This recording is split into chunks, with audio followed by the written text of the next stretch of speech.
So Jade immediately power creeps every support frame, especially Trinity. There is only one thing left for Trinity to do now because of this, and that is get in the feckin' bin. In fact, feck it, pop all of our support frames in there. Let's jump into it, shall we?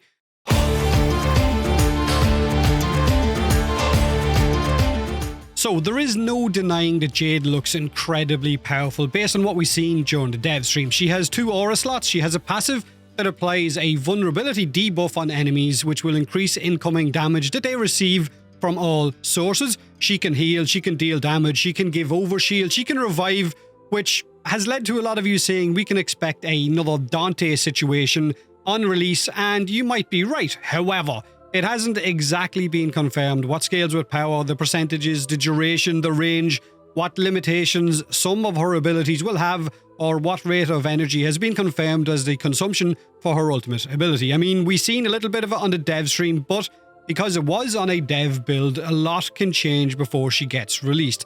And considering the community is calling this next level power creep, I do expect her to undergo some changes before the Jade Shadow update.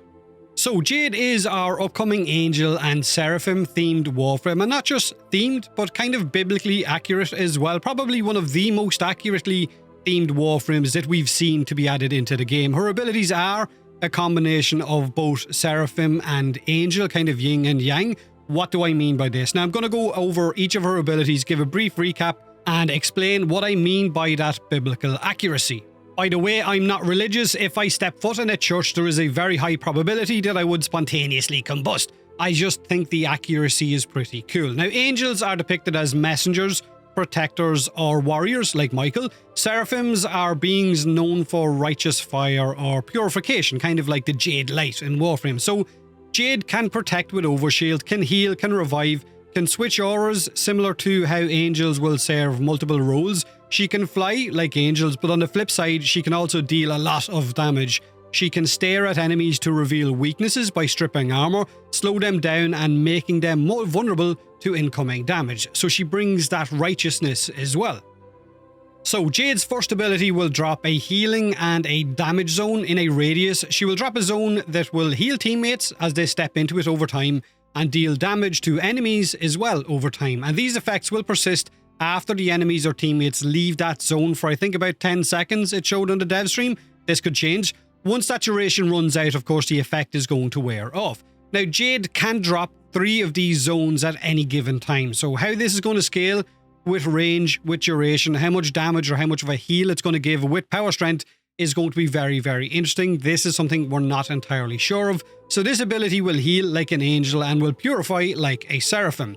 Jade's second ability is the ability to switch between 3 different auras. There is shield generation into overshield, there is ability strength for her and her teammates, and there is weapon damage buff as well. So pretty self-explanatory. So switching auras will cost no energy, just casting the chosen buff will.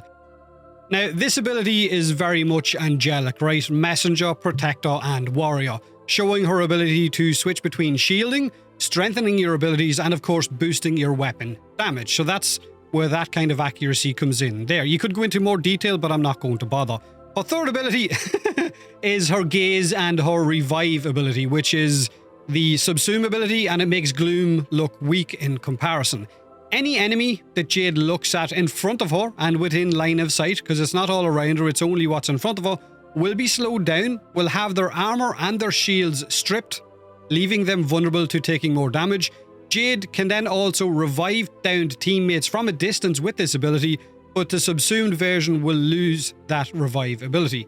Like angels, she can give comfort and revive from distance, but like a seraphim, she can stare at enemies and make them vulnerable with the, I guess, awe-inspiring presence that seraphims bring. Also, seraphims are depicted as having a lot of eyes, so hence the gaze ability, right? You're staring into them, fits perfectly.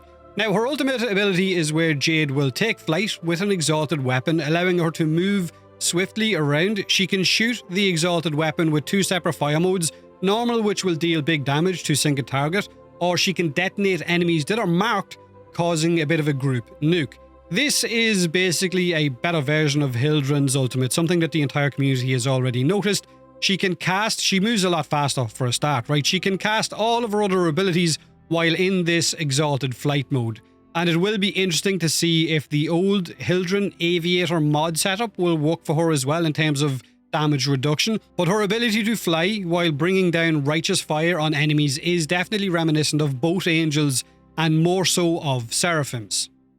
Especially when you consider she can cast all of her other abilities while she's in that flight mode as well. And her first ability and her fourth ability will mark enemies to make them take increased damage while doing all of the other stuff that she's going to bring to the table. Now, it will be very, very interesting to see if DE acts before she gets released, or if they're going to be happy with releasing her and seeing how powerful she's going to be and then maybe nerf her. But that didn't exactly go down too well with Dante once he got his nerf, based on, I guess, the Inros players and the Chroma players, because he was incredibly powerful.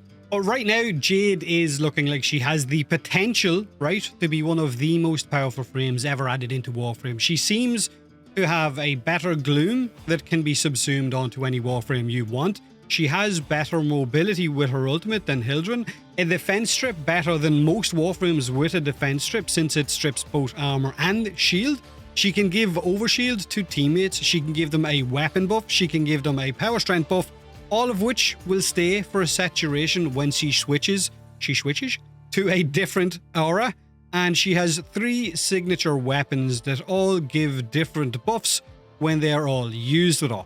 Her Harmony Scythe, which is the opposite to Stalker's Hate, can instantly kill enemies open to mercy kills. While doing so, it will buff teammates with additional melee range. Her Evensong Bow will impale enemies, but then it will buff teammates with extra multi-shot as a reward. And her Cantair Throwing Knives can be recalled to her hand after throwing them. Recalled knives, if they hit enemies, will buff teammates with more magazine capacity. But look, this frame has so much going for her, like, it's actually impressive. But remember, it is tied to the Stalker's origin story, so it kind of makes sense to have a really powerful Warframe tied to his journey, since he's been hunting us for over a decade now. And regardless of what he is like now, whether you think he's a bit of a pussycat, years ago he wasn't. He was a pain in the feckin' arse. The quest will hopefully tell us who Soren is as well, from that little bit of a teaser for the trailer. Maybe the Tenno that originally controlled Stalker, or maybe it's the one controlling Jade, we don't know. But I do hope we will also get more Orokin and Jade Light lore added in there as well. But that's pretty much Jade. Sorry I didn't get to talk a bit more about her properly during my Devstream recap. I just let Pablo take the wheel with that one. I had a bit of a family emergency, which meant I needed to take my sister to the hospital, but it's not anything serious. It just meant that I was strapped for time with my Devstream recap. So let me know what you think of Jade in the comment section below. Do you think that they'll change her any before release, or maybe they'll leave her and maybe we will get a Dante moment? Have a great day either way, have a great week, and as always, thanks for watching.